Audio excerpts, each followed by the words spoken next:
Olá, sejam bem-vindos a mais um Papo de Clio, projeto que eu, professor Douglas Mota Xavier de Lima, desenvolvo na Universidade Federal do Oeste do Pará, e hoje, dando continuidade ao nosso podcast sobre as relações internacionais no mundo moderno, eu recebo os colegas pesquisadores do Sigilo, Estudos de Diplomacia e História Diplomática. Os nossos convidados, que vocês já conhecem, são os professores Tiago Gros, Marília Ribeiro Machel, Daniel Oliveira de Carvalho, Luciano César da Costa e Henrique Dias Barroso. Essa é a segunda parte do nosso debate, lembrando que no primeiro momento nós discutimos sobre embaixadas, sobre esses pilares das relações internacionais na Idade Moderna e sobre esse perfil em geral dos embaixadores. Nesse momento, já que, de certo modo, nós implodimos um dos pilares das relações internacionais, que é essa referência da centralidade das embaixadas permanentes, eu gostaria de começar atacando um outro pilar. Falar, então, da Paz de Westfália em 1648. Em geral, nos manuais de relações internacionais dessa outra área, nós ainda vamos ver que essa paz de 1648 ela é usada para referenciar a formação de um direito internacional dos Estados, de um sistema internacional pautado nos Estados, sistema esse que teria quebrado a referência da cristandade sustentada sob o poder da Igreja e do Império, em certa medida. Então, eu queria que vocês falassem um pouquinho como que nos trabalhos de vocês enxergam a questão de Westfália e se vocês, de fato, encaram que é um novo sistema internacional que surge pós-Guerra dos 30 anos. Bem, então, bom dia a todos mais uma vez. Então, hoje eu vou começar, né, que são as damas que começam por aqui. Essa questão da Westfália, eu acho que ela se enquadra um pouco na mesma discussão que a gente fez no primeiro podcast acerca de uma ideia de Estado weberiano e de uma ideia sobre também o que eu poderia chamar de a história do absolutismo no Ocidente, né? Me parece que essa ideia de que o Estado moderno era a gênese do Estado da segunda modernidade ou do Estado-nação faz com que se tente construir essa ideia de uma evolução em etapas de todas as instituições burocráticas, dentre elas a burocracia também. Então, eu creio que essa visão ela tem entrado em crise juntamente com essa mesma visão de Estado, certo? Eu acredito que alguns pontos centrais nessa interpretação passam primeiro pelo fato de que se fala frequentemente em Westfália como um momento em que acabaram as guerras de religião, né? Só que, na verdade, hoje, a visão sobre as guerras de religião me parece que mudou e me parece que não se pensam mais elas realmente como guerras de religião e se percebe a dimensão política mais intrínseca dessas guerras. Então, essa oposição entre guerras de religião e guerras sem caráter religioso que viriam depois já não faz mais tanto sentido, né? Porque essa ruptura implicaria numa mudança. Então, se aquilo que vem antes não é mais tão caracterizado por ser uma coisa, o que vem depois também, muitas vezes a gente percebe hoje que quando se fala em Guerra de Sucessão da Espanha, a gente já se fala de um aspecto religioso na Guerra de Sucessão da Espanha. Então, assim, em certa medida se matizaram essas oposições do antes e do depois. Outra coisa que se fala muito é essa perda de centralidade do papado, né, ligado à Westfália, e uma certa independência por causa do surgimento de um absolutismo mais iminente, sobretudo na França, né? Mas eu tenho a impressão que hoje, mesmo essa ideia de um absolutismo que se implanta esmagando os corpos do Estado e essa ideia de um poder centralizado na figura do rei também está em crise, né? Então, na verdade, me parece, ainda que os manuais ainda falem disso, porque o manual ele leva mais tempo, né, para trazer aquilo que está na ponta da historiografia, que essa questão de Westfália vai perdendo essa nuance tão intensa em nome de uma visão, como eu disse, mais matizada de todos os fenômenos em que ela seria o divisor de águas. Então, assim, eu acho que basicamente o que eu penso agora seria isso. Bom dia. A minha visão de Westphalia, no meu trabalho é o marco final, né? Eu me preocupo muito mais com os antecedentes de Westphalia do que propriamente com Westphalia, né? Que foi ali bem agitado, né? O que antecedeu. Mas eu acho que eu vou um pouco na linha da que a Marília falou mesmo, né? E que parece que Westphalia, né, se tornou um grande marco, né? E a história, a historiografia, a história tende, eu acho que, a criar marcos também, a contestar esses marcos, a destruir esses marcos, né? Westphalia é um desses marcos que me parece foi fundado aí, sobretudo no tocante às relações internacionais, né? Definir um momento de virada, um momento de criação daquilo que se chama de relações internacionais moderna, né? Ou então o início, né, dessas relações internacionais modernas, né? Mas eu entendo muito mais Westphalia muito mais como um evento político mesmo, né? No sentido de que ali, né, estavam as nações europeias, mesmo aquelas que estavam à beira, como Portugal, por exemplo, né, é um grande reajuste de força, né? E o papado, né, também é uma parte dessa força na Europa, né? Assim como França, como Holanda, como Espanha, né? É um aumento de reajuste de força em que você tem a grande dinastia dos Bourbons, né? Que está em franca decadência, né? A dinastia, essa dinastia da Casa de Áustria, né? Já não é mais aquela Casa de Áustria do século XVI, né? Do começo do século XVII, né? É uma Casa de Áustria que está caminhando para a decadência. E eu vejo o Westphalia muito por isso, né? Como um momento de ajustes de forças, né? De organização dessas forças europeias para evitar que houvesse um desequilíbrio como houve no século XV e XVI com Portugal e Espanha, né? Talvez eles consigam isso, porque o grande império, depois o Império Inglês, né, ele vai vir ao século XVIII, né? Ao século XVIII, XIX, né? Então tem um espaço aí que a gente não vê uma grande hegemonia, né? Mas eu entendo Westphalia nesse caminho, né? Nesse sentido.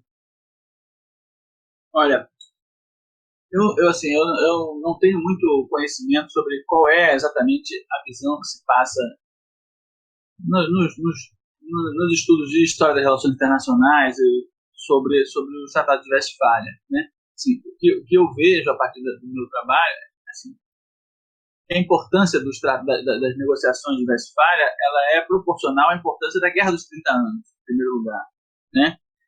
Que é um conflito realmente gigantesco dentro da Europa, né? Que mobilizou forças diversas em diferentes momentos de todos esses tais 30 anos, inclusive tem conflitos que fazem parte da chamada Guerra dos 30 Anos que começaram antes, outros que terminam depois, né?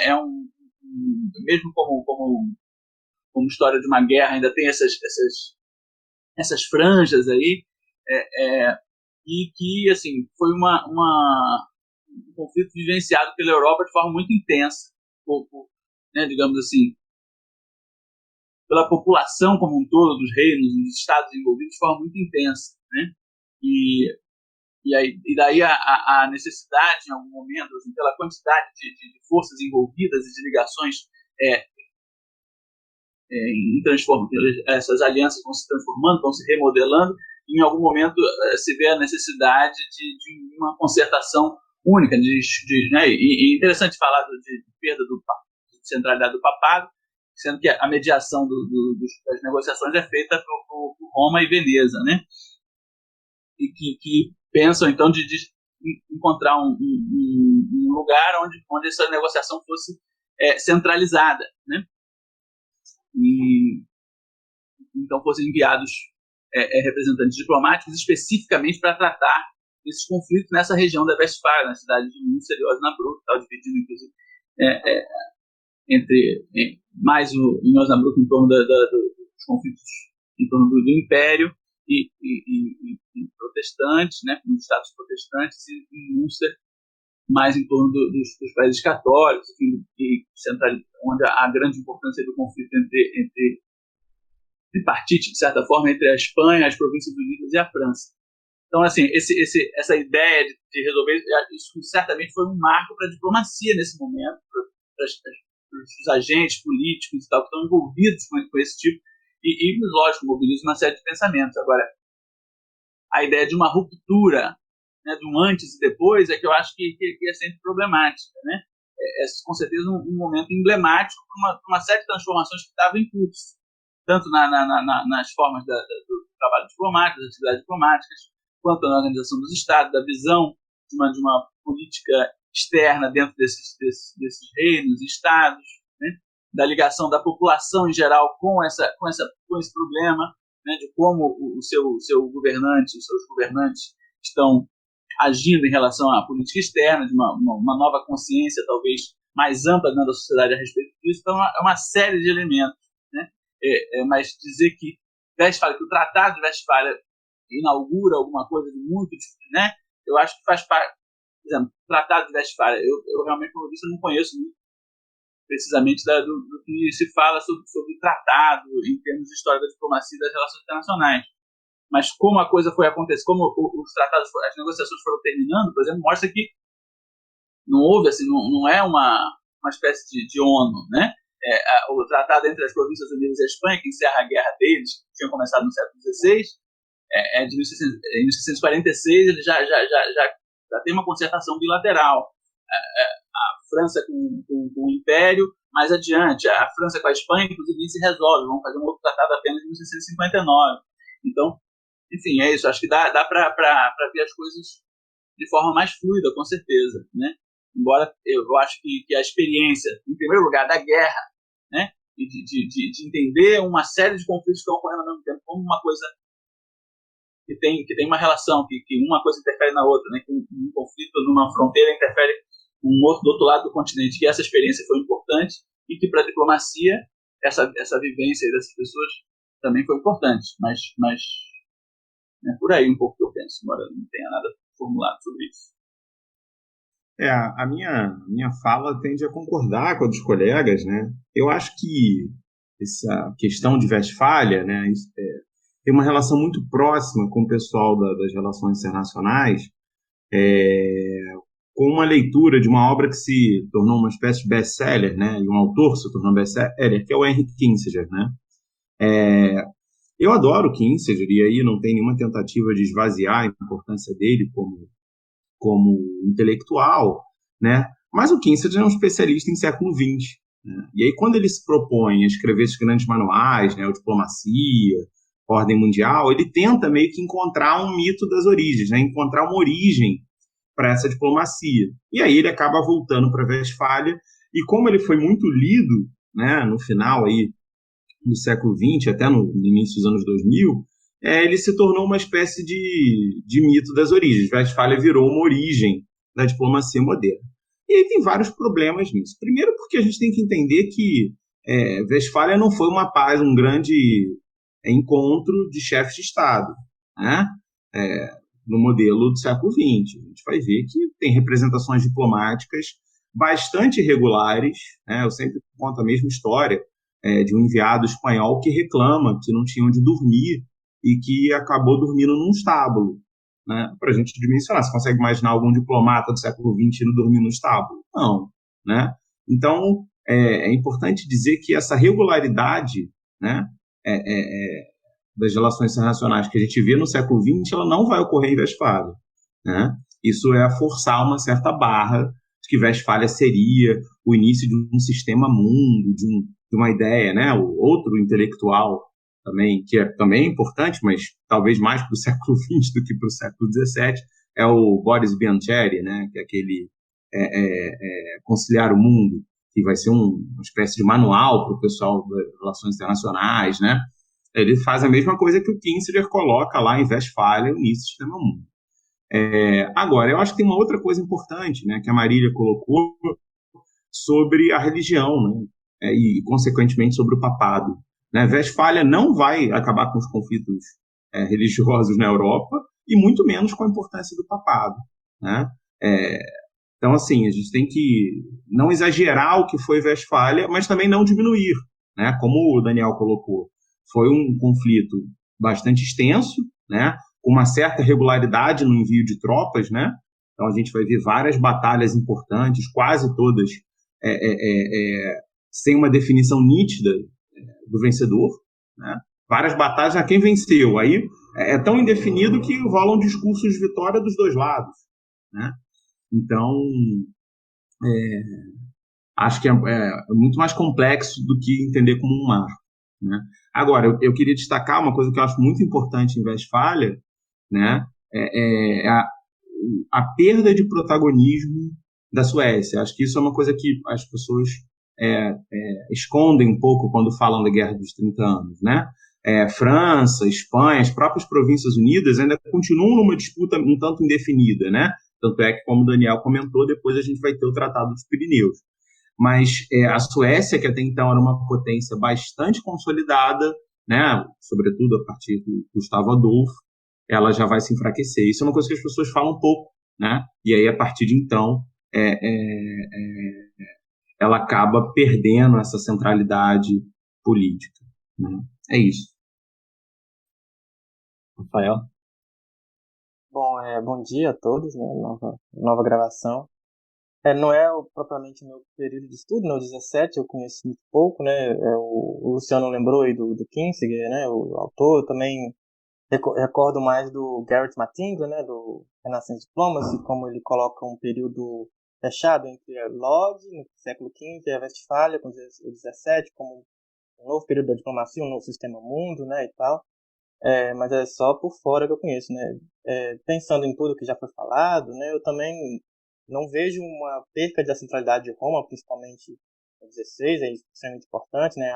A tese do Luciano, né, também é muito boa para isso, né? Ele mostra como a Roma é importante para a restauração portuguesa e toda a questão da representação, né, do Dom João IV, né?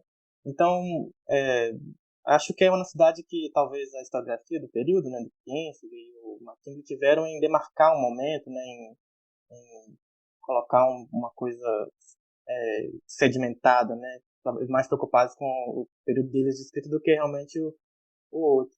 E no 16, principalmente com o Dom João III, né, certos tratados de paz, né, mais ligados a comerciais, não são muito demarcados como um novo período, né, não tem essa outra visão, mas isso depende do olhar, né, também que eles tiveram, preocupação, né, eu acho que é isso que é bacana, mas é tudo que eu sei.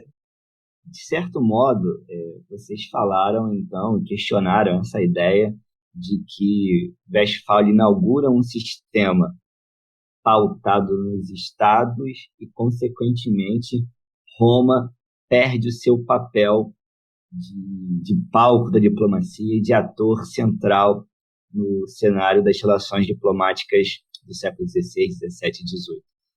Consequentemente, também, nós podemos pensar numa outra questão, então. Qual é esse papel, então, romano para as relações diplomáticas? E aí eu até me permito ampliar um pouco para o século XVI também. Se nós não estamos aqui falando de uma saída de Roma desse cenário internacional, quais seriam, ou qual o papel exercido por Roma nesse período? E aí eu lembro também, dentro do que vocês discutiram, como que, por vezes, a história política moderna também é condicionada pelo viés de uma laicização institucional, de uma lenta ruptura entre o Estado e o poder temporal que se desprende e dissocia de um poder espiritual pautado na igreja, né? Como que essa perspectiva, por vezes, nos leva a criar o que a Marília falava, de guerras de religião e guerras sem religião. É como se fosse um grande movimento de afastamento do religioso, do elemento político ou do elemento científico nesses modelos europeus. Mas passo a palavra para vocês. Bom, queria agradecer a pergunta, né? Eu sou suspeito para falar da centralidade de Roma, né? Eu trabalho sobre isso. Mas o meu principal ponto, né, é que eu acho que, às vezes, né, uma leitura anacrônica, né, muito vinda de uma historiografia do século XIX, tende a trazer essa noção do mito das origens, né? E aí as pessoas querem encontrar um ponto de ruptura em que uma secularização, né, ou um Estado laico surgiu, né? Eu aqui, obviamente, não vou dizer que o Estado laico não se projetou, que a gente vive numa sociedade, né, que se propõe minimamente secular, né? Mas eu acho que a centralidade do papado ela vai demorar muito para ser efetivamente questionada, né? Mesmo já no século XIX, né, em que aí a gente já vai ver, né, uma série de disputas territoriais, né?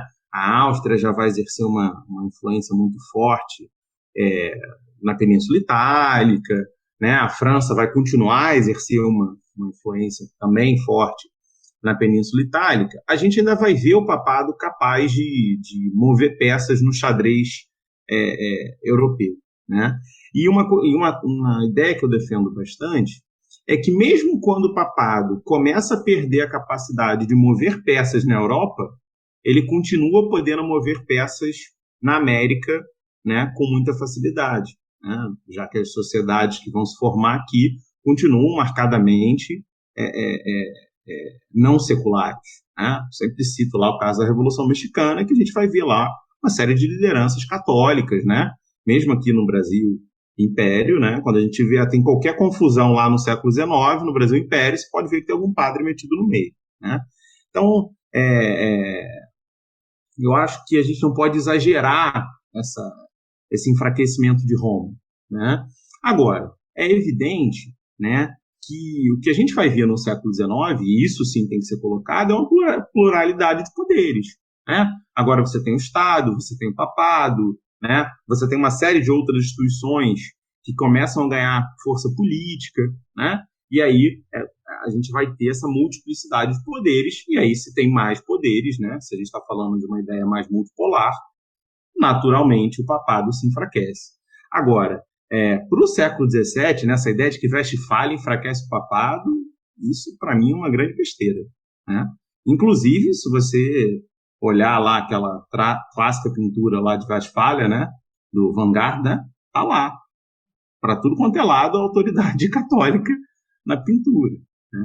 Então, continuo achando que Roma é extremamente central, tanto é que as principais potências da Europa do século XVII estão lá mandando embaixador, e aí tem o meu trabalho lá com os embaixadores portugueses em Roma, né? É isso. Bom, eu vou me permitir aqui concordar um pouco e discordar um pouco de Luciano.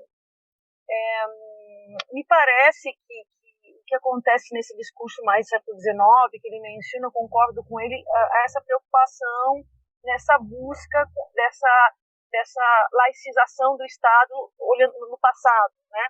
E muitas vezes acaba se transformando um desejo de autonomia das igrejas nacionais, uma busca de autonomia que vai acontecer por causa dessas igrejas que apoiadas nas monarquias e que ao longo do século XVI, XVII vão cada vez mais fortalecer essas instituições, né, que se confunde isso. Por exemplo, se pega um discurso de um Richelieu que fala contra a igreja, mas a igreja que ele está falando é o papado. De maneira alguma ele está falando de que o Estado tem que ser independente da Igreja da França, até porque a Igreja da França ela é gerida em grande parte pelo Estado. Então, na verdade, há um conflito de jurisdição, um conflito de poder entre essa igreja local e a Igreja Central Romana. Mas isso, justamente, o fato de que permaneça essa tensão e que seja necessário que um Richelieu venha dizer não, a igreja galicana precisa mais autonomia, me parece uma prova justamente do que diz Luciano, da permanência dessa importância do papado. Porque se eu preciso fazer um discurso de liberdade, de autonomia, é porque eu estou oprimido, certo? Ninguém precisa fazer um discurso de liberdade em relação a alguém ou alguma coisa que não exerce mais poder sobre ele, certo? Então eu vejo nesses mesmos discursos que são utilizados por essa historiografia para falar de uma independência do Estado em relação a Roma, justamente com essa questão da tensão. Eu vejo talvez uma ruptura maior com a guerra de sucessão da Espanha e a ocupação da Itália pelos austríacos, porque ali o papado acaba ficando refém militarmente das tropas austríacas, e eu acho que ali ele acaba tendo que negociar mais do que ele, enquanto Estado, acaba tendo que negociar mais do que estaria nos seus planos no primeiro momento. Mas eu gostaria de discordar no Luciano acerca dessa questão de que nas Américas continua, enquanto na Europa o Estado laico impera. Me parece, e aí é onde eu discordo, que nos países de matriz católica, como Espanha, Itália, talvez a França, esse processo de, como a França está ligada à Revolução Francesa, essa legislação se vê de maneira mais efetiva. Mas eu acho que nos outros países que pertenciam ao mundo católico, como Portugal, Espanha e Itália, essa ingerência dos partidos católicos, da igreja, ela permanece muito fascismo. Então eu não consigo ver essa ruptura tão grande, ainda que ela fique supostamente do lado de fora do Estado, ela tem uma autonomia. Eu acho que a ingerência política do pensamento católico, das lideranças católicas, ainda é bastante eminente nesses locais. Acho que era isso. A réplica.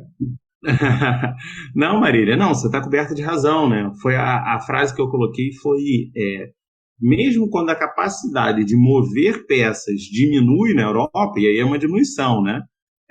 Se a gente pensar na Península Ibérica, até bem tardar no século XX, e sejamos sinceros, até hoje a gente continua vendo o papado exercendo algum tipo de influência, né?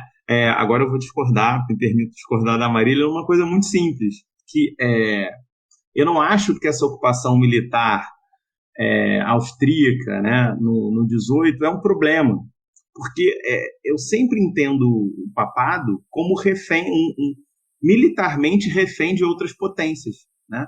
No 16 foi a Espanha, no 17 foi a França, no 18 foi a Áustria, no 19 foi a França de novo, né? E no 20 foi Mussolini, né? Então eu acho que o papado, por nunca ter um contingente militar expressivo, né? Eu sempre brinco do Castelo de San Angelo, né?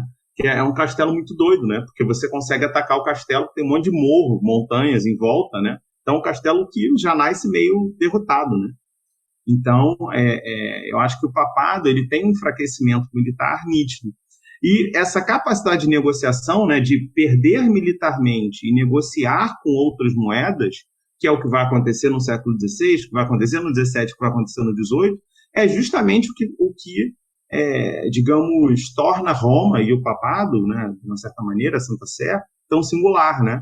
Porque como eles não tinham um contingente bélico próprio, né, eles sempre dependiam do apoio de uma ou outra potência, né?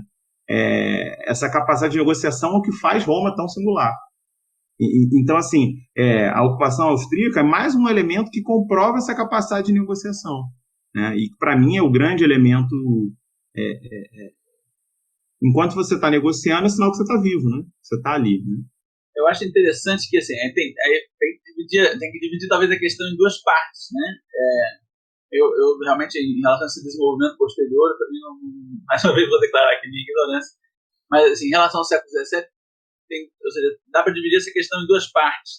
Existe essa questão do papado, da Santa Sé como um ator das relações internacionais, né? Desse que move peças, como o Luciano falou, ou seja, de uma potência entre outras potências políticas e tal, e com essas particularidades, né, na negociação, por ser a cabeça de uma igreja que está espalhada por todo mundo, né? Mas existe também a questão que o Douglas falou de Roma como um pau, né? Que aí é outra questão também que se coloca como não havendo um enfraquecimento. É lógico que a partir das reformas protestantes, né, há um dado que é inquestionável, né? A partir do momento que a reforma protestante, que surgem estados protestantes, como a igreja, né, na Inglaterra e outros não, as Províncias Unidas, depois não, e antes ainda na Alemanha, uma série de principados e tal, que são protestantes. A relação diplomática dessas potências com Roma faz menos sentido, e com isso Roma perde um pouco dessa centralidade enquanto pau, né?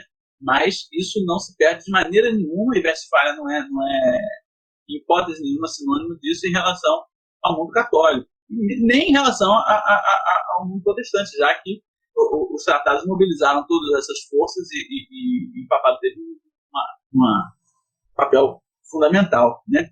O que eu costumo ver na minha pesquisa é isso, como que Roma, assim, se tem essa ideia de um sistema internacional, se existe a constituição de algum sistema internacional nesse momento, Westfália é uma coisa pontual, uma experiência pontual em relação a isso, é super importante, e o que acontece em Roma, ano após ano, ao longo de toda a história moderna, é também fundamental, mais especificamente no mundo católico, mas para todo mundo, com certeza, porque em primeiro lugar, existem questões que só, né, ligadas a essa questão das igrejas nacionais, como a Marília falou, uma série de questões políticas e econômicas, inclusive, que só se resolvem com os embaixadores em Roma, né? Não só embaixadores, cardeais, enfim, existe uma disputa pela influência dentro das decisões do Vaticano que se mantém ao longo de todo esse período, né? E é o lugar por excelência onde a maior parte dos potentados católicos tem que ter sempre nessa ideia da permanência, do embaixador permanente. Roma, com certeza, é um desses lugares onde tem os poderes sempre, as monarquias e outros estados sempre tem representantes mais ou menos fixos por lá. Então, existem as negociações em torno das questões eclesiásticas, e uma série de outras questões são negociadas através de lá também. Um palco, como eu disse, permanente de negociação diplomática nesse momento, muito importante, né? E eu realmente, até onde eu vi, no século XVII, eu não vejo nenhum tipo de enfraquecimento desse papel, né? Justamente por conta desse movimento de fortalecimento das igrejas nacionais, eu acho, porque isso torna as questões que são tratadas em Roma se tornam talvez ainda mais importantes por conta dessas disputas internas, enfim, né, da definição desses novos contornos. Isso está em causa nesse momento. Então, só uma lembrança, né, o mediador católico, mediador da igreja em Westfália, o Guide, né, é o Papa, um pouco em seguida, né, alguns quase 20 anos depois. Então, isso realmente não existe marco para mim no século XVII de enfraquecimento dessa posição diplomática de Roma. Bom, eu posso tentar completar um pouco, né? Dentro da correspondência que os embaixadores, né, de Dom João III falam sobre Roma é sempre dada como a cabeça da cidade do mundo. Todas as construções são as maiores do mundo, as mais importantes. Os tratados que são feitos, né, principalmente o Tratado de Tordesilhas, o Tratado de Sevilha, ou até bulas, que reconheciam as possessões na América, na África, na Ásia, como o território de Portugal, são usados para legitimar o domínio e a posse, né, levam para os corsários franceses, ingleses, que não aceitavam, dizer que a terra não tinha um testamento de Adão, né, não foi dividido a terra para portugueses e nada, então eles podiam ter o direito, né? E é uma disputa constante, né? Mas realmente o que eu vejo no caso de Portugal é sempre uma reafirmação da centralidade de Roma em todos os momentos, né? Eu estou no 16, imagino que no 17 também, mesmo que tenha muita coisa, também há muito isso. E um outro fator também que penso, né? Porque em 1527 ocorreu um saque de Roma, que as tropas do imperador Carlos V invadiam e destroem muito, e os portugueses, principalmente alguns dos embaixadores, também agentes, né, querem que o Portugal tire relações com o Império, né, com o Sacro Império, por causa de próximo ali, os reinos de Castela e Aragão, né, que são passados, herdados para Carlos V, porque realmente sentiram um ataque, como se tivessem sido atacados neles mesmos, né? Tem muito discurso, né, muito ligado a Roma como um poder que está ali, né, não vê muito como um território estrangeiro, né.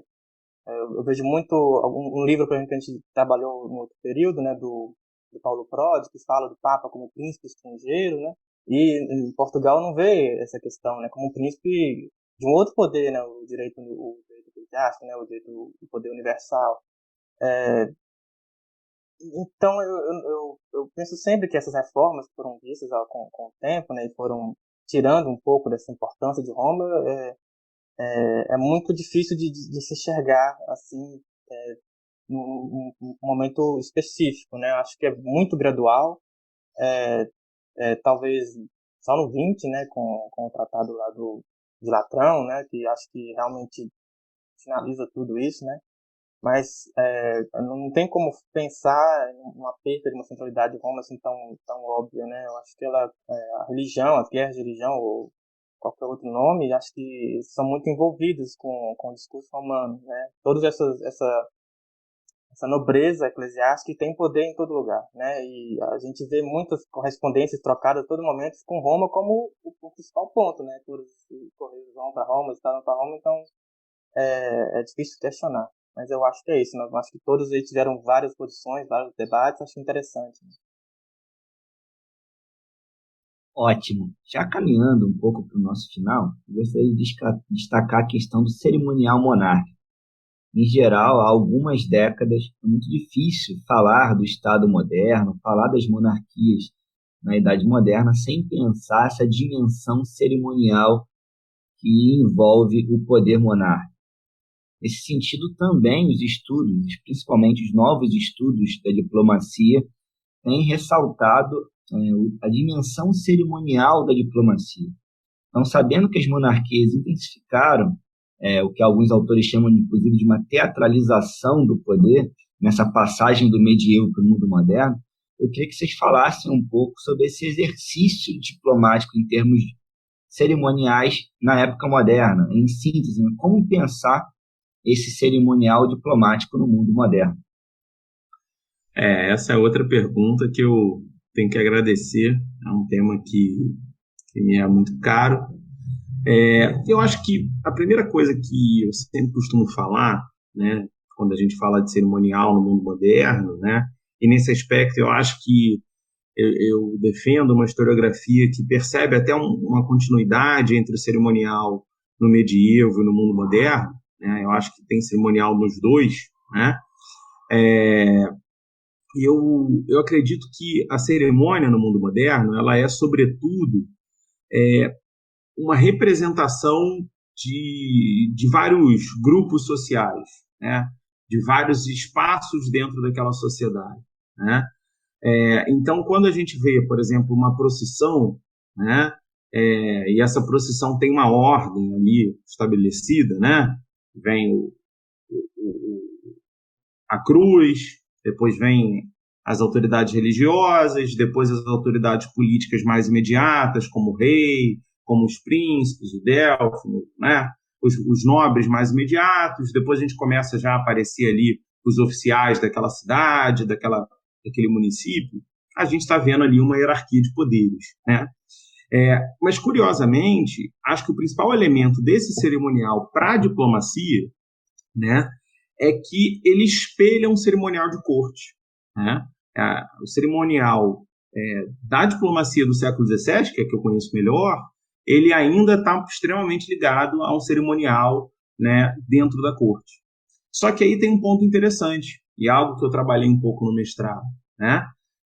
A corte da França é diferente da corte portuguesa.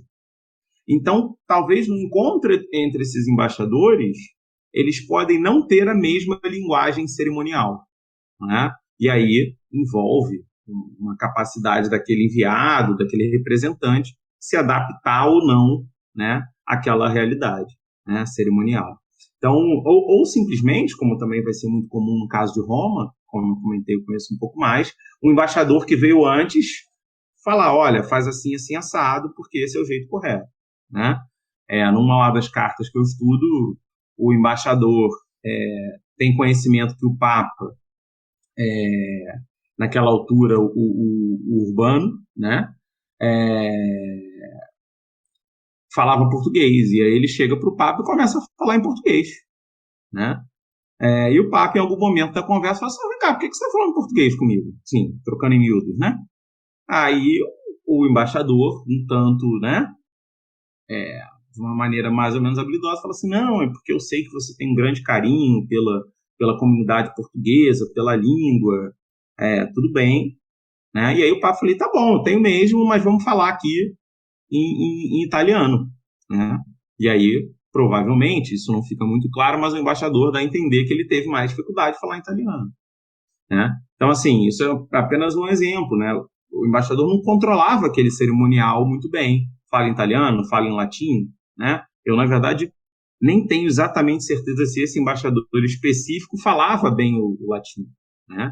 Então, talvez ele tenha falado em português porque ele não tinha capacidade de falar em latim, né?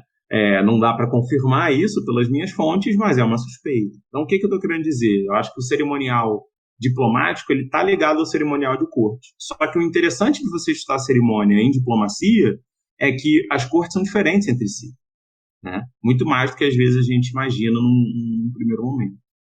Bem, eu acho que essa questão do cerimonial ela é uma das expressões mais significativas do processo estamental do antigo regime, né? Ela existe para refletir, né, visualmente esses estamentos, né? E tanto que e quando há dúvida, né, se chega naquelas questões sobre as disputas de procedência, né, que eles tanto falam no antigo regime, né? E muitas vezes as conquistas diplomáticas se dão, né, como o caso de Utrecht, né, que é famoso, justamente nessas questões de procedências.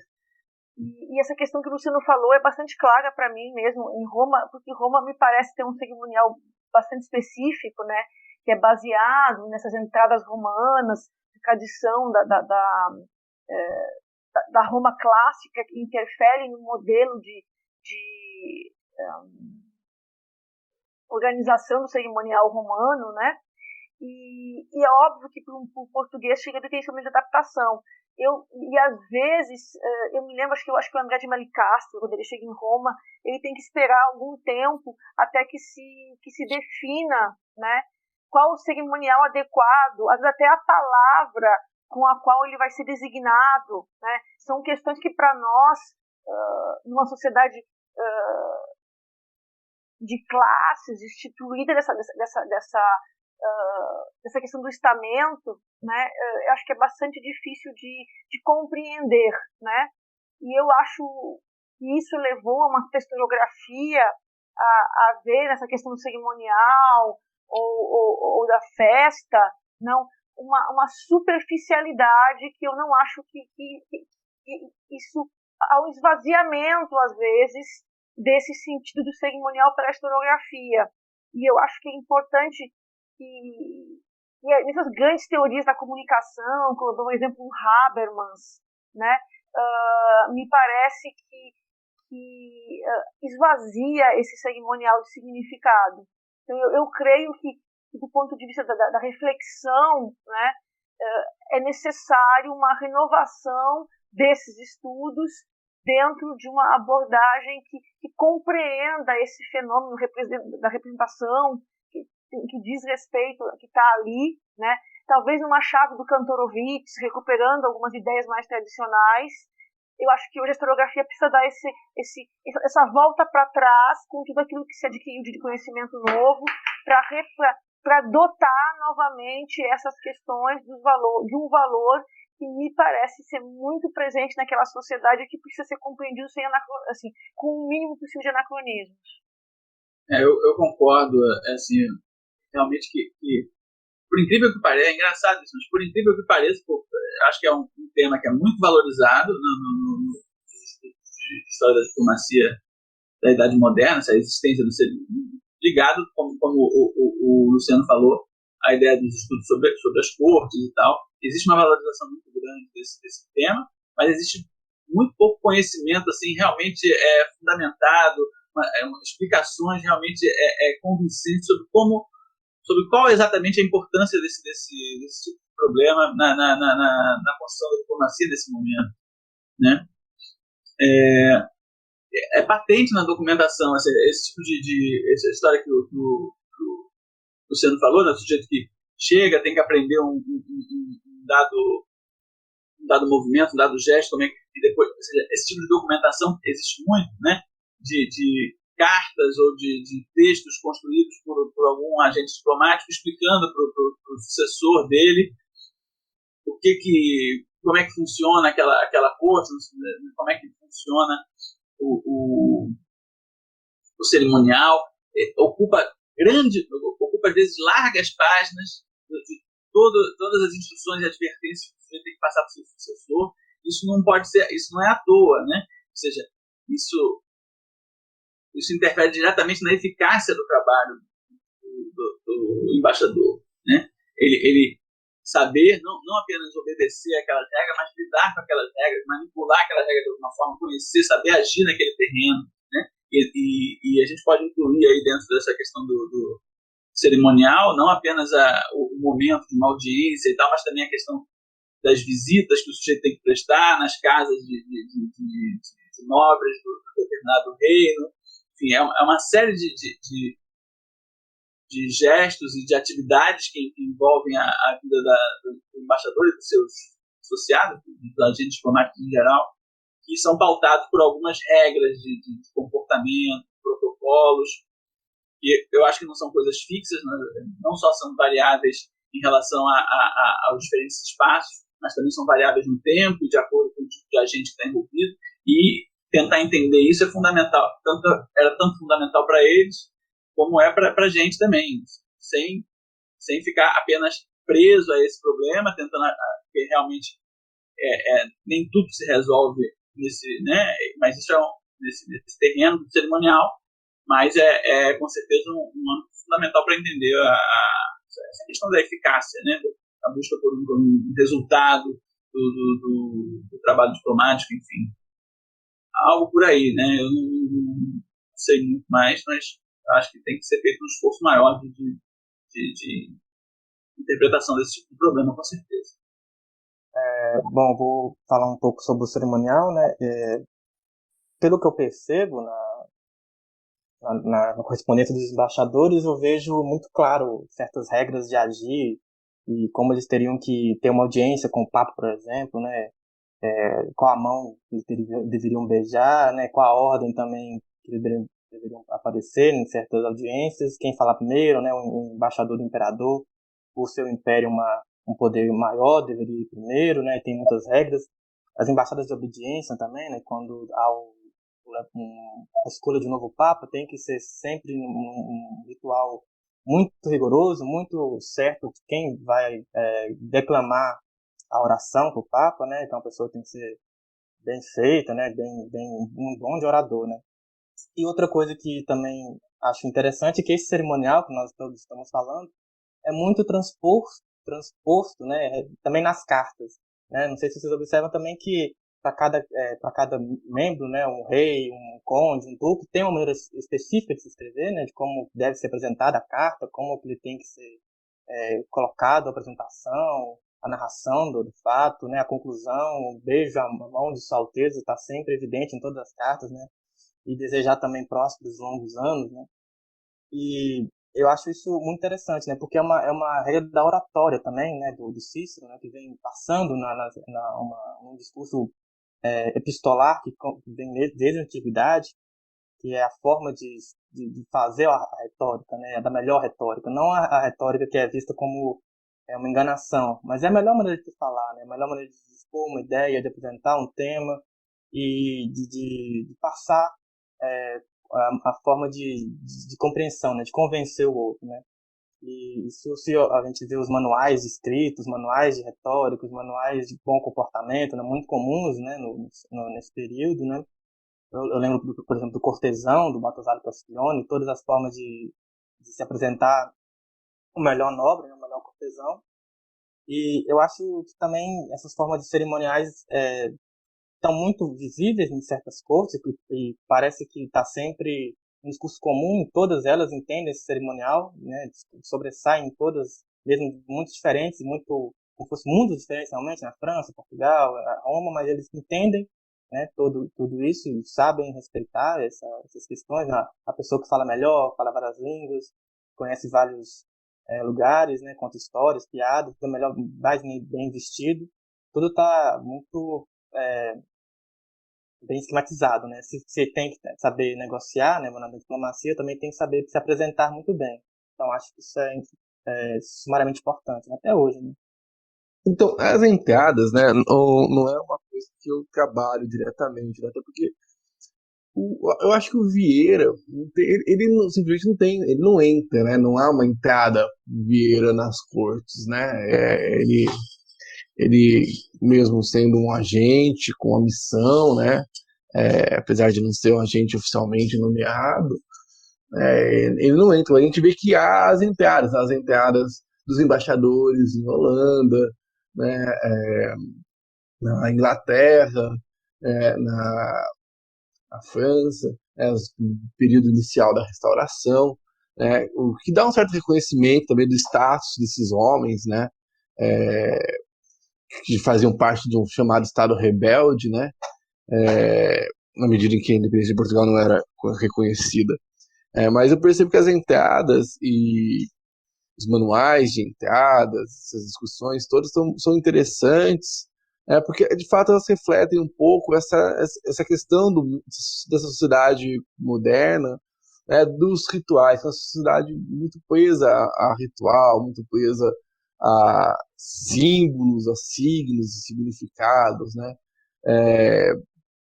De modo que às vezes que você vai encontrar em outros lugares, em outros tempos também, né, a reprodução dessas entradas, né, a busca por esse modelo que parece que é um modelo que surge lá em Roma, né, o modelo papal, a recepção e tudo mais. Então, eu vejo essas entradas como um ritual dessa sociedade, né, que não são definidas com um roteirinho, né? Me parece, pelo menos para a primeira década, para a década de 40, de 17, né? Me parece que há ali, sim,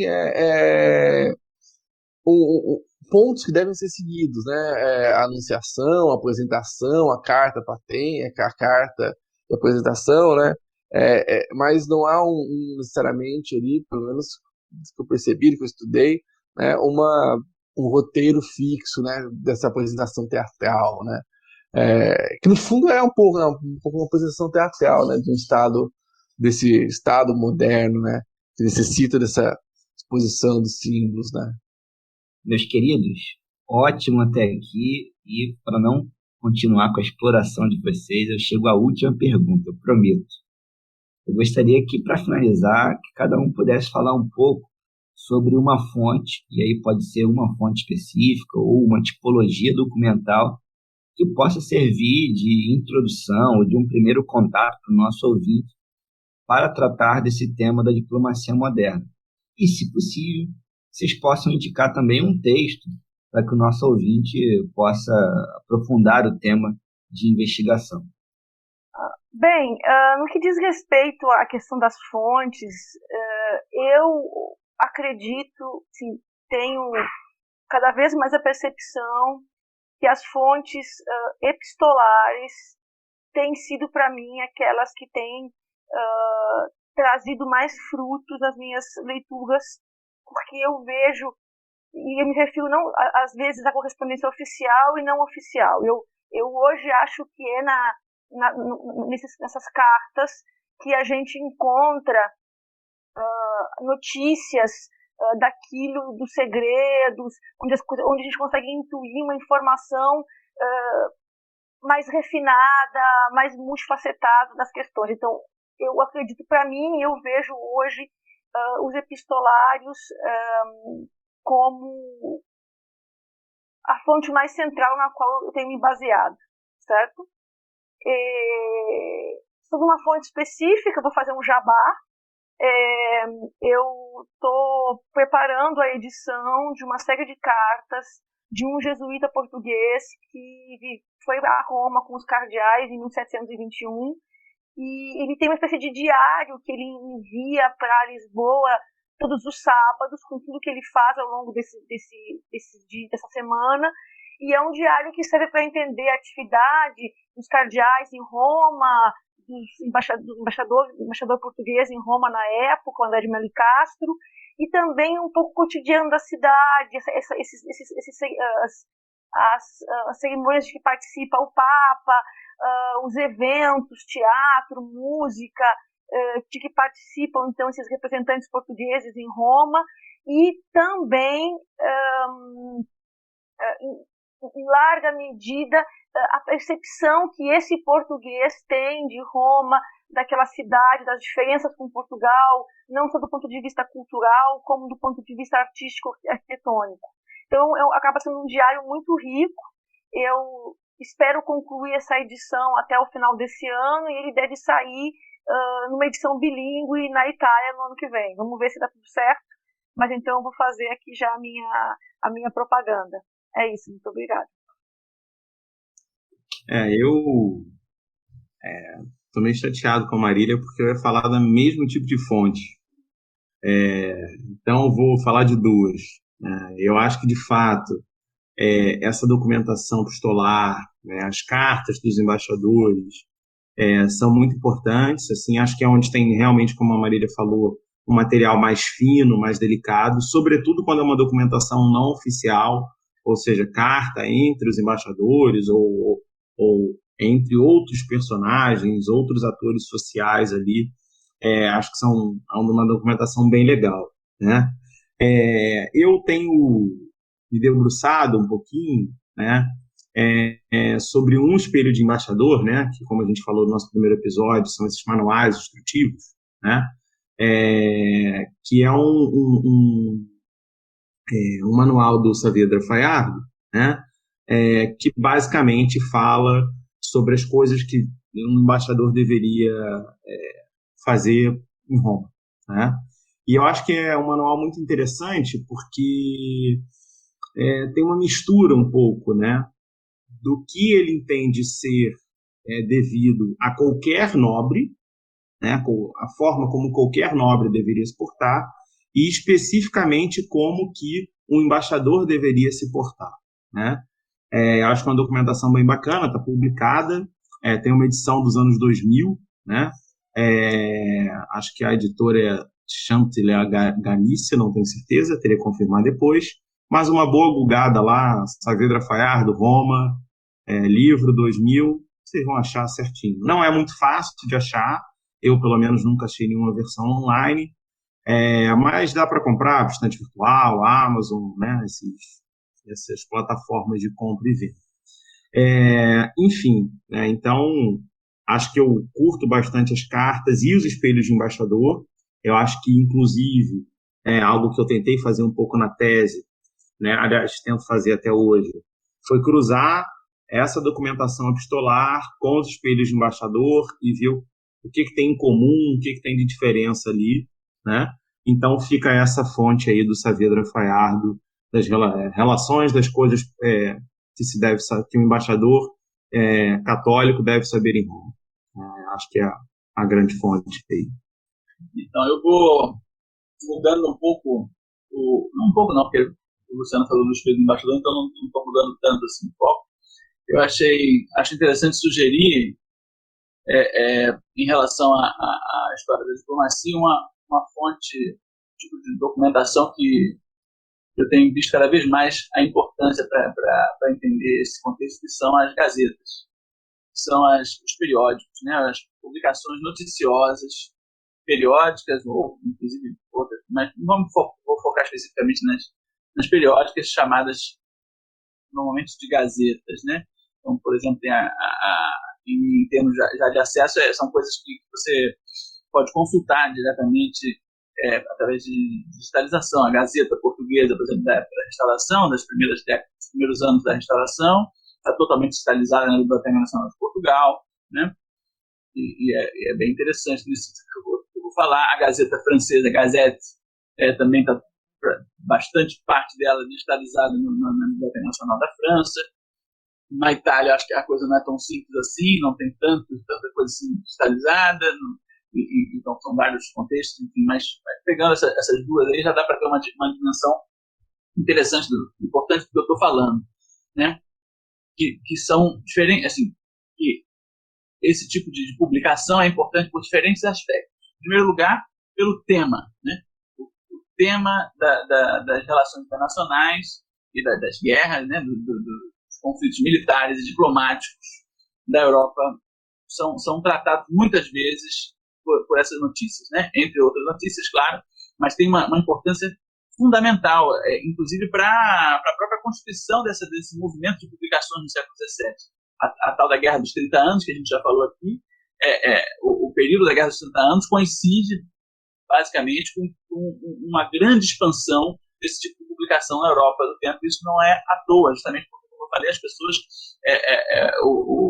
as populações em geral começam a ter mais a dimensão e o interesse, e inclusive os estados envolvidos também, o interesse de divulgar notícias, de interferir no que as pessoas estão pensando sobre os conflitos que estão ocorrendo, né? Então, assim, só através da leitura dessas gazetas você já tem a dimensão da importância desse tema e das transformações em relação à importância desse tema nesse período, né? Como é central. Por outro lado, também, eu tenho visto isso no meu trabalho, como a existência dessas publicações nos lugares onde os embaixadores atuam é fundamental para eles, né? Normalmente, você observa esses diplomatas, esses embaixadores e seus associados tentando interferir de alguma forma no tipo de notícia que aparece nesses periódicos sobre o seu país de origem, né? No caso, eu estudei em relação ao caso português na França, né? A correspondência tanto do embaixador, eu já falei, o Conde David Guerra, depois do Marquês de Niza, quanto do Antônio Muniz Carvalho, secretário, mostra como eles estavam atentos e atuando diretamente, tentando colocar notícias ali no periódico francês, na Gazeta, favoráveis, ou que mostrassem, favorecessem os seus objetivos diplomáticos, né? Existe uma relação direta, então, desse tipo de coisa. E, no fim das contas, inclusive, perceber esse contexto, eu diria, já retomando essa questão da correspondência, influencia, inclusive, no fim das contas, o que as pessoas escrevem nessa correspondência. Já que essa preocupação com o que se torna público em relação aos seus países, no fim das contas, interfere diretamente no que tipo de informação, por exemplo, o governo português acha importante enviar e como envia, por exemplo. Se envia um texto separado, especificamente, já pronto, para você tentar publicar ou não, se mantém apenas a informação dentro né? Ou seja, mesmo a correspondência, mesmo esses documentos mais, não privados, mas mais menos públicos, né, nesse sentido, sofrem a interferência desse contexto de expansão da publicação de notícias, assim, da circulação. Então, eu acho que é um documento bem interessante. Então, eu sugeriria, em primeiro lugar, a leitura desses próprios periódicos, né, disponíveis, digitalizados, e também, lógico, da historiografia que existe sobre isso. Embora o termo especificamente dessa preocupação da diplomacia com isso é uma coisa que está começando ainda, não tem muito, você encontra dentro você encontra pistas, né, dentro da historiografia, mais do que trabalhos consolidados. Eu queria comentar a fala do Daniel, antes de deixar os colegas continuarem. Eu acredito que eu só queria dar uma informação, acho que sobre essa questão das gazetas italianas, né? Pode parecer que não tem acesso, porque muitas vezes elas, diferentemente do modelo francês, que é tudo centralizado em Paris e tudo feito da Biblioteca Nacional e tudo mais, na Itália, como na Alemanha, predomina o sistema sacro-imperial, assim, tudo divididinho e tal. Então, Veneza, digitalista de Veneza, Roma, digitalista de Roma. Então, às vezes tem que procurar de maneira um pouco mais fragmentária. A Gazeta de Roma, ela está toda digitalizada pela Casa Atanense, que é uma biblioteca dos dominicanos em Roma, está tudo lá. E é bem interessante que alguns jornais, como por exemplo o Diário Ordinário, que tem em Viena, também são em italiano, porque o italiano é a língua de corte nessa época. Você tem algumas gazetas em italiano que não são italianas, e você consegue localizar. Então, assim, eu acho que, na verdade, há bastante disponibilidade na internet, tem que só conseguir localizá-las, né? E só para comentar, eu acho muito importante isso que falou o Daniel, porque essa dimensão das cartas que eu e o Luciano falamos, que é uma dimensão mais privada, né? Então, consequentemente, a informação pode ser mais livre ali dentro, diferente dessa questão das gazetas, que é pública. E essa relação entre o que se diz nas cartas e o que se diz nas gazetas revela essa dimensão daquilo que se pensa e aquilo que se quer mostrar, né? Aquilo que quer se fazer, o que se quer divulgar. Eu acho que a relação entre essas duas fontes é extremamente relevante para pensar essas práticas diplomáticas desse período. Eu acho que as cartas, né? Eu volto às cartas, acho que são as principais fontes, né? E não só as cartas dos diplomatas, mas também as cartas daqueles que estão em torno dos diplomatas, né? Mas eu acho que deixo também aqui, além dessa questão das cartas, eu acho que vale a pena também dar uma olhada em outros documentos, em outras fontes que não são tão usuais, né? Com os processos diplomáticos, né? Já na medida que alguns cristãos novos foram presos pela Inquisição e estavam envolvidos ali com a ideia da restauração, com a diplomacia portuguesa, né? Assim como o próprio cartório de Lisboa, né, para tentar pensar um pouco sobre o movimento de dinheiro, né, dessas pessoas ali dentro. Então, para fugir um pouco das cartas, né, acho que a gente pode dar uma olhada nessas outras questões, esses outros documentos, que também nos fornecem pistas importantes sobre isso, né? E fugir e pegar também as memórias, né? Alguns desses homens escreveram, né, memórias, escreveram livros que para contar as suas empeitadas, né, que também são importantes para a gente pensar, né? Acho que a principal carta do Vieira, sobretudo, se a gente pode pensar do ponto de vista de diplomacia, é uma carta que está fora do período que ele foi diplomata, uma carta no final da vida que ele escreve ao Conde da Ericeira, né, para fazer correções que o Conde da Ericeira fez, né, no Portugal restaurado. Então Vieira vai lá para se defender, colocar a sua posição, colocar a sua ideia, né, o que ele pensou naquele momento. Já o Vieira com quase 80 anos de idade, ou próximo disso, né. Então eu fico as cartas, fico nesses outros registros, né, no cartório de Lisboa, no Tribunal do Santo Ofício, para pensarmos essas questões, né. E eu acho que se tem um livro que pode, pelo menos um livro que me ajudou muito, e acho que tem muita coisa ainda a ser explorada, né, é o Evaldo, né, o Negócio do Brasil. Eu acho que o Negócio do Brasil tem uma pesquisa gigantesca, bem feita, em diversos arquivos, que talvez hoje seja muito difícil de algum historiador fazer, né? Não só por conta da pandemia, mas por conta das questões financeiras.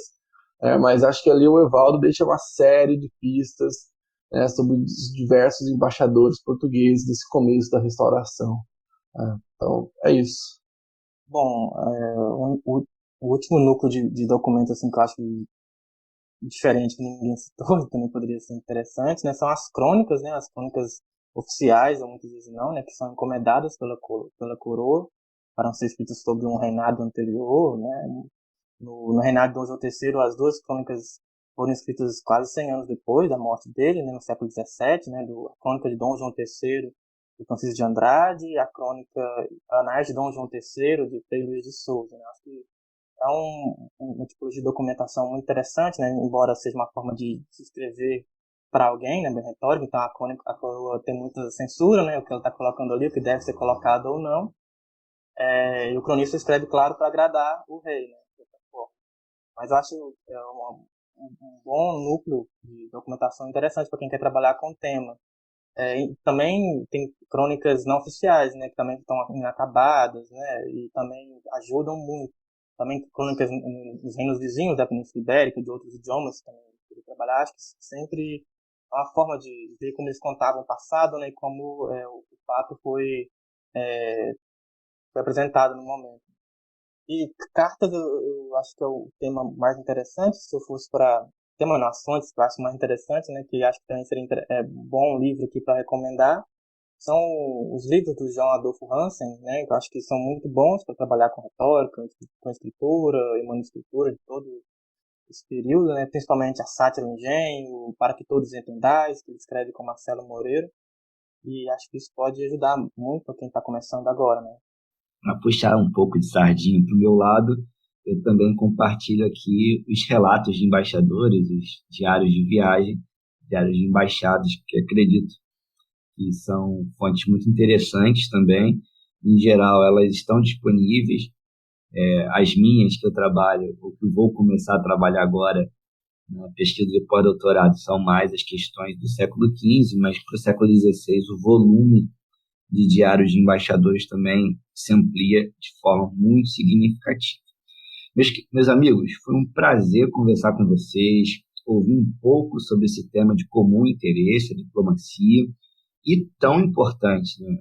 Ainda que seja um tema pouco estudado, como falamos no episódio 1, na historiografia portuguesa, e entre o meio acadêmico brasileiro nem se fala, mas acho que nós estamos mostrando aqui a importância dos estudos que estão sendo levados a cabo pelo grupo de pesquisa Sigilo. Muito obrigado, desejo saúde a vocês, aos seus familiares, e eu tenho certeza de que esse material vai ajudar nos estudos e nas pesquisas dos estudantes de História. Foi um prazer. Então, se vocês quiserem deixar aí uma mensagem para o nosso ouvinte, também falar um pouco sobre o Sigilo, falar sobre alguns projetos, fiquem à vontade. Muito obrigado. Queria mais uma vez agradecer, né, Douglas, o convite, né? É sempre bom compartilhar com vocês e a troca de ideias junto com o Sigilo, né, o nosso grupo de pesquisa. Mais uma vez, né, recomendar né, que assistam os vídeos, os nossos congressos, enfim, né, como sempre foi um prazer e fico aguardando aí a nossa o próximo episódio, né, já ansioso, né, obrigado. Eu me despeço também de todos aí, agradeço ao Douglas pelo convite, pela experiência, foi muito bacana. Espero que os ouvintes também se interessem por diplomacia e pelo nosso grupo, né, o Sigilo, que já apesar de ser um grupo recente, vem mostrando que veio para trabalhar, né. É isso aí, gente. Bom dia, boa tarde, se cuidem.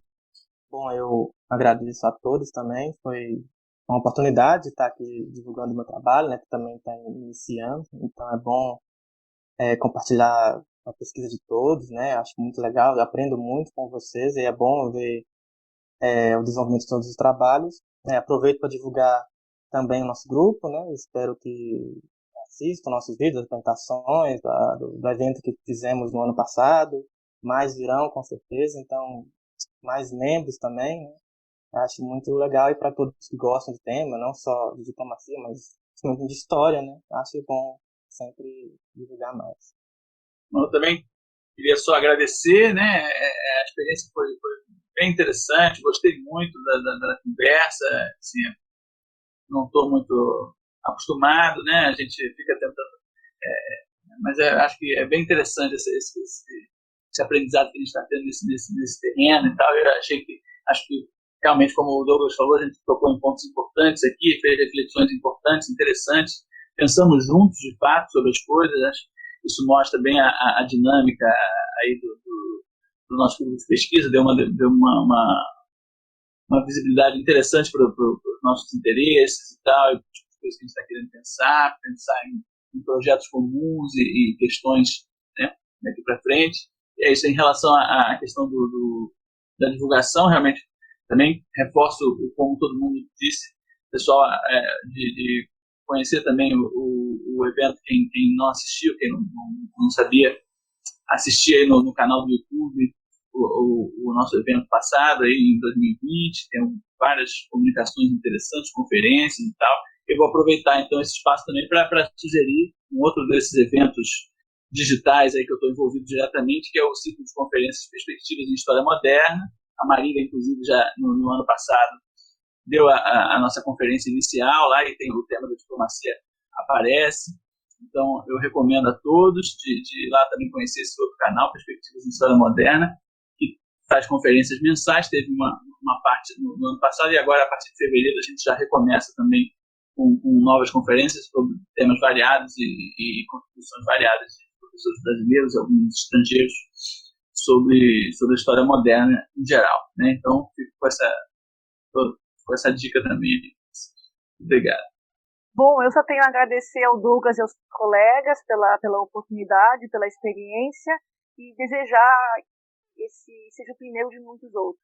O prazer foi todo meu. Acredito realmente que o nosso material ele vai ocupar um papel importante para o estudante de história e para os interessados em história da diplomacia, história das relações diplomáticas no mundo moderno. E é isso. Siga o nosso canal, deixe seu like e em breve teremos muito mais materiais aí para vocês. Muito obrigado. Fiquem na paz.